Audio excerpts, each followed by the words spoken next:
Hey everybody, it's Andy. Sorry I haven't been around lately as I've been doing quite a few other things. There's been a lot of new games that hit the market and I've been trying a lot of them out.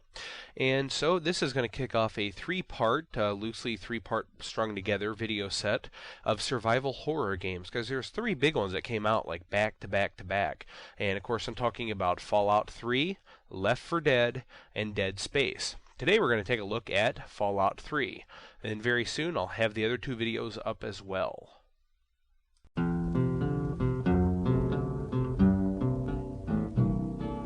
I don't want to set the world on fire.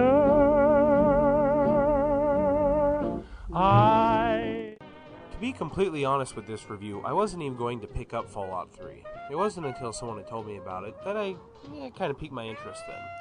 So the game can be played in first, third person, and you can even zoom in and out, just like Oblivion. After a while, the game does kind of feel like Oblivion. The setting is basically post-apocalyptic Washington, D.C. For instance, here's the Washington Monument, and right behind me here is the Capitol building. There we go. Now, the game plays out very, very cool. You use guns, obviously, and they also included a VAT system. And the VAT system's pretty good. And this character I'm playing is good, though, as a good guy. As you can see, I'm about ready to give this bum out here some water. And what does that do? Well, it increases my karma. Now, there are some bad sides to having a good karma, but there's also some bad sides to having a bad karma. It plays out like that. So right here, I'm going to give him the water. And on the top left-hand corner of the screen, it's going to say, purified water removed, and then it's going to say, you've gained karma. Now, if I go to the Pip-Boy, which is the in-game inventory, and I look at my general, as you can see, I'm a very good character. I'm an ambassador of peace. So next, I want you to have this. when I get back to town here, as you can see, this Megaton Settler is going to give me supplies just because I'm good. She does this every day. And I've noticed if you're bad, she doesn't do it. The combat system of this game is very cool. It allows you to pause the action and pinpoint specific body parts that you want to get. I have the sniper perk on here, so I'm going to go directly for the head. As you can see, the end result is very graphical and bloody. You can also do long shots, and it follows the bullet right into the skull, which is incredibly cool. Now that isn't just used for long range or distance combat either. You can also use it very, very close. And I mean very close. Take for example this guy about ready to smash me with a sledgehammer. Yeah, he's gonna get it right in the face, as you can see. Boom! Got him. As his skull flies apart. Yeah, this game is very, very gory, but it is a lot of fun. Now, the game also can be used for VATs, and basically I have the perk right here to blow them apart, but it doesn't always work with VATs. Sometimes your VAT's AP points run out, which I'm about to do right here. As you can see, on the bottom right-hand corner, I'm using up all my action points. The hallway's just a little too long, and my gun just a little too unreliable to get him with all the shots necessary. So, what do? You start playing in first-person mode. Now, this is not a Twitch game, that's for sure. This game will kick your butt if you're trying to play it as a Twitch game. You got to be very, very careful and just try to go about it as stealthy and as how do I put this, conservative with the ammo as you can be. You cannot just go around whizzing bullets into people. You have to conserve your ammo. You have to make the shots count. There's just simply not enough ammo and guns in the world to make it go around. Now, my favorite is the combat shotgun for close range. As you can see, I just blew that guy apart. Now I'm looking through his parts right here. That's one thing else you can do is pick up your stuff right off of the enemies. And speaking of the enemies, you want to see the size of some of these things. I'm about ready to load up a game save here where I killed what's called the Behemoth. He's one of the largest enemies I've seen in the game. And I'm going to go ahead and zoom out here in just a moment to show you how big this guy is. Here we go. Yeah, take a look at that. That's my character compared to the Behemoth. Now, the game is more than just combat and exploration, too. It also has a host of mini-games. And one such is the lock-picking mini-game, and there's a hacking mini-game. Here's the lock-picking. I'm trying to open or jimmy this lock with a bobby pin and a screwdriver. I've just sheared it off, so the game inserts another one, and voila, I'm in. Now, similar to an Oblivion, you can also read books in the world, and these books will basically help you increase your points. Right now, my barter just increased by 1.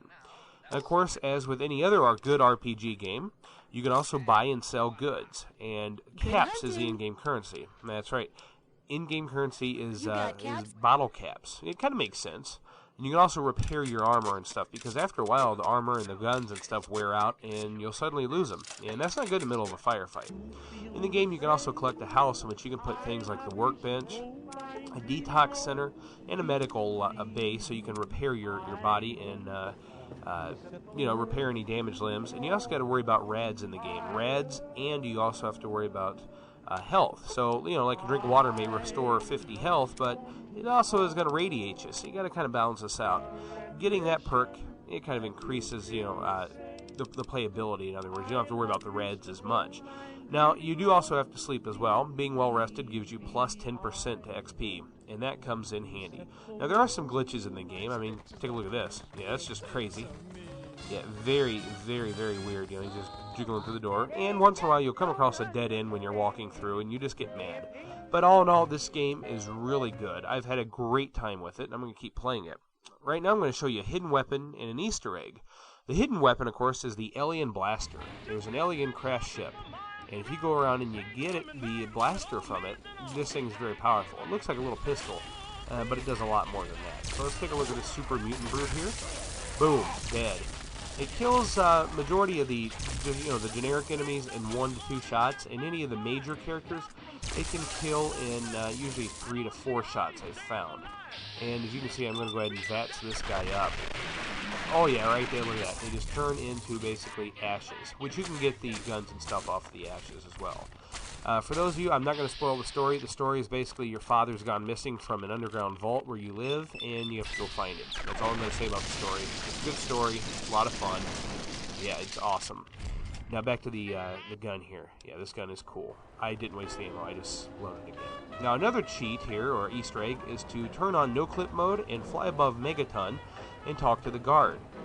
In which he says some pretty cool stuff. Number one, he says, the more time I spend talking to you, the less I'm spending watching for raiders. And then he goes, how the heck did you get up here anyways? It's just kind of funny they built that in. Well guys, this is Andy. I'm out. I recommend this game, and you'll see a little conclusion here at the end too. Stay tuned after the rabbit screaming for something cool as well.